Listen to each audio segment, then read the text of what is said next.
Assalamualaikum warahmatullahi wabarakatuh. Perkenalkan, saya Sri Wahyuni dengan NIM 25376GSD0960. Di sini saya sebagai pemateri pertama akan menjelaskan tentang dampak gadget terhadap perkembangan motorik anak SD.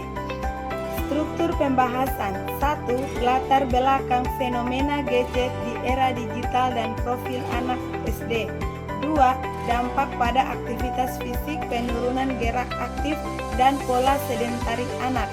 3. Dampak pada motorik kasar, gangguan koordinasi, keseimbangan, dan kekuatan otot.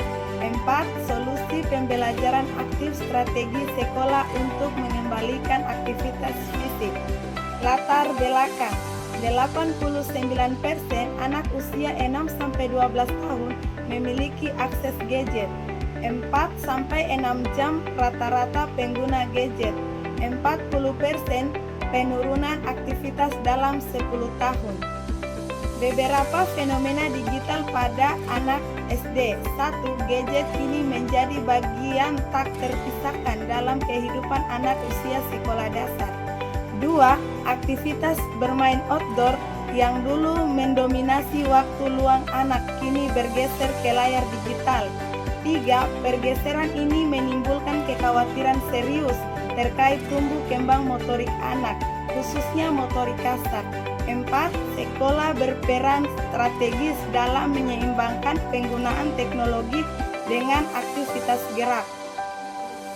Di sini saya sebagai pemateri kedua akan melanjutkan pemateri pertama, yaitu tentang dampak gadget pada aktivitas fisik.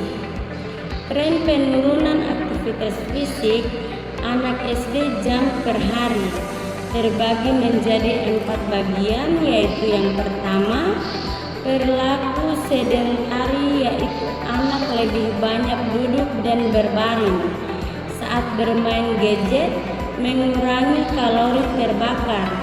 Yang kedua, bermain outdoor, yaitu permainan tradisional dan olahraga digantikan oleh konten digital dan game mobile.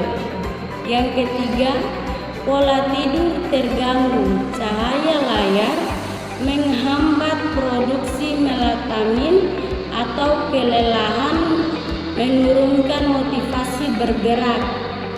Yang keempat, obesitas dan overweight, yaitu inaktivitas fisik berkontribusi pada kenaikan indeks atau masa tumbuh anak usia SD. Materi ketiga akan melanjutkan dari materi kedua, yaitu dampak pada motorik kasar anak. 1. Keseimbangan tubuh, kemampuan berdiri satu kaki, dan keseimbangan dinamis menurun signifikan. 2. Koordinasi mata tangan. Meski terlatih pada layar, koordinasi 3 dimensi dan spasial melemah. 3. Kekuatan otot. Otot kaki, perut, dan punggung kurang terstimulasi akibat kurang gerak. 4. Refleks motorik. Respons motorik terhadap perangsang fisik menjadi lebih lambat. 5. Kelincahan. Kemampuan berlari, melompat, dan mengubah arah gerak menurun. Dan yang terakhir, keenam, postur tubuh. Postur membungkuk akibat terlalu sering menatap layar dari jarak dekat. Oke, itu saja. Baik, saya di sini sebagai pemateri. Kita akan melanjutkan materi tentang data dan bukti penelitian. Temuan dari berbagai studi tentang gadget dan perkembangan motorik anak. Distribusi waktu anak SD per hari. Gadget mencapai 38%, aktivitas 15%, tidur 30%, dan belajar anak SD mencapai 17%. Skor motorik kasar dan intensitas gadget.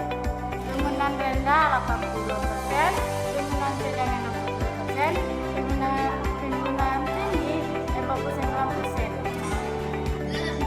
Solusi pembelajaran aktif di sekolah terbagi menjadi 6. Yang pertama, active learning integration.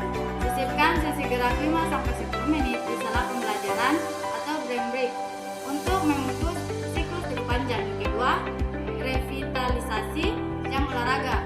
Perbanyak variasi gerak lokomotor seperti lari, lompat, merangkak, dan permainan tradisional berbasis tim.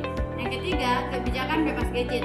Zona bebas gadget di halaman sekolah mendorong anak kembali ke aktivitas fisik selama istirahat. Yang keempat, gamifikasi gerak. Menggunakan pendekatan game based physical activity, orienteering, atau permainan berbasis tantangan fisik. Yang kelima, pelibatan orang tua. Edukasi keluarga tentang batas screen time dan pentingnya aktivitas fisik bersama di rumah. Dan yang terakhir, asesmen motorik berkala. Tes perkembangan motorik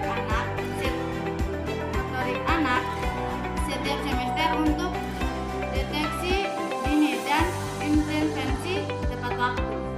Saya pemateri kelima ingin membacakan rencana implementasi fase 1 bulan 1 dan 2. Asesmen dan sosialisasi terdiri dari 3. Yang pertama itu tes motorik awal semua siswa. Yang kedua, sosialisasi program ke guru dan orang tua. Yang ketiga, pemetaan titik implementasi.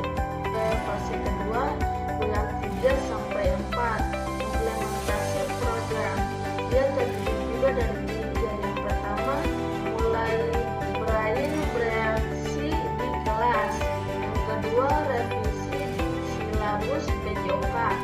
Yang ketiga, zona bebas